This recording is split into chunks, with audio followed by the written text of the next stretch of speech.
अगर आप social media accounts use करते हैं या फिर कोई भी अकाउंट यूज़ करते हैं इंटरनेट पे, तो पासवर्ड लगाते ही होंगे, जाहिर सी बात है। लेकिन सिर्फ पासवर्ड लगा देने भर से अगर आप ये सोच रहे होंगे कि आपका अकाउंट सिक्योर हो गया, तो ऐसा नहीं है, क्योंकि उसके साथ कुछ और भी चीज़ें ज़रूरी हैं।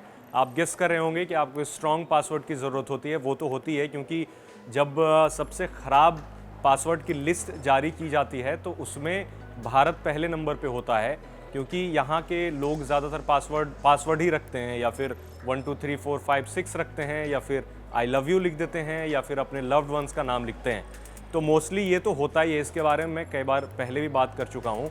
आज बात करेंगे 2 फैक्टर ऑथेंटिकेशन के बारे में, और कि किस तरीके से इसे यूज़ किया जाए, और फिजिकल 2 फैक्टर ऑथेंटिकेशन के बारे में बात करेंगे, जिसमें एक की आपको दी जाती है जो आपका अकाउंट सिक्योर करती है। तो स्वागत है आप सबका इस वीडियो में, जहां मैं यानी मुंजीर अहमद आज बात करूंगा इन्हीं सब बारे में। तो शुरुआत करते हैं कि आपने फॉर एग्जांपल किसी भी अकाउंट के लिए एक स्ट्रॉन्ग पासवर्ड रख लिया। स्ट्रॉन्ग पासवर्ड रखने के लिए ज़रूरी है कि आप स्मॉल केस, अपर केस और उसमें स्पेशल कैरेक्टर्स का यूज़ करें, और पासवर्ड को थोड़ा बड़ा रखें और ऐसा ना रखें जो कोई भी इंसान आसानी से गेस कर पाए। ये तो बेसिक चीज़ हो गई।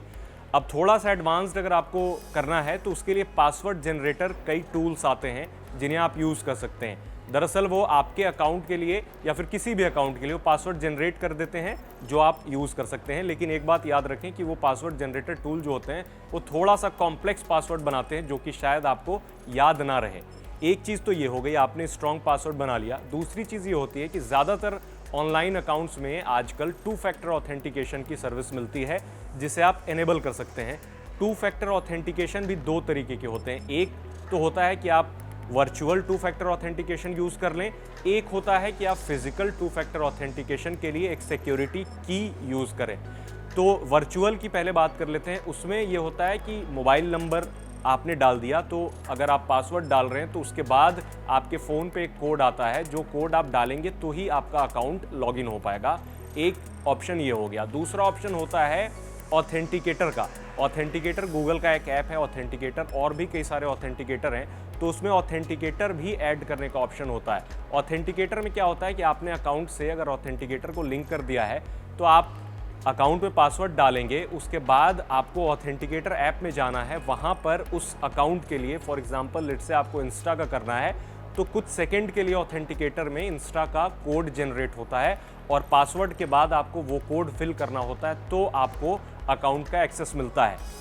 2 ऑप्शन हो गए। तीसरा ऑप्शन क्या है? तीसरा ऑप्शन ये है फिजिकल की। फिजिकल की आपको मार्केट में मिलती है, अमेजॉन या फिर कहीं भी ई-कॉमर्स वेबसाइट से आप ऑर्डर कर सकते हैं।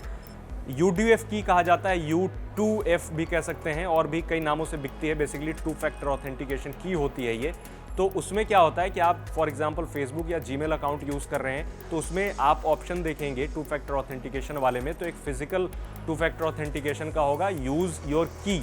तो उसी समय आपको अपने लैपटॉप में की इंसर्ट करना है। अगर लैपटॉप यूज़ नहीं कर रहे हैं, मोबाइल में है, तो उस की में एक बटन होता है जो प्रेस करके थोड़ी देर रखना होता है, या उसके पास आप रखेंगे तो NFC से कनेक्ट होता है, और वो की आपकी एक बार आपके अकाउंट के साथ रजिस्टर हो गई, तो फिर दूसरी बार अगर आपका अकाउंट लॉग आउट हो गया या फिर लॉगिन करना चाह रहे हैं आप, तो पासवर्ड डालने के बाद उस की को इंटर करना पड़ेगा। की जैसे इंटर करेंगे तो आप उस अकाउंट का आपको एक्सेस मिल जाएगा। तो बेसिकली ये जो पूरा फंडा है वो इस वजह से है क्योंकि कोई थर्ड पर्सन अगर आपके अकाउंट का पासवर्ड इन केस गेस कर लेता है, या फिर पासवर्ड आपका चोरी हो जाता है, तो वो अगर एक्सेस करने की कोशिश करता है, तो अगर अपने अकाउंट में आपने 2 फैक्टर ऑथेंटिकेशन ऐड कर रखा है, वो वर्चुअल हो सकता है, फिजिकल हो सकता है, डजंट मैटर, तो अगर आपने वो कर रखा है तो वो आदमी आपके पासवर्ड गेस करके या फिर आपका पासवर्ड चोरी हो गया तो उससे आपके अकाउंट को एक्सेस नहीं कर पाएगा।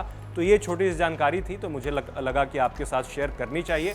आप कमेंट में हमें बताएं कि क्या आप भी 2 फैक्टर ऑथेंटिकेशन यूज़ करते हैं, अगर हाँ तो क्यों, नहीं तो क्यों, ये कमेंट में बताएं। अगर हमारा वीडियो पसंद आया तो इसे लाइक करें, शेयर करें और हमारे चैनल को सब्सक्राइब करें। Thank you.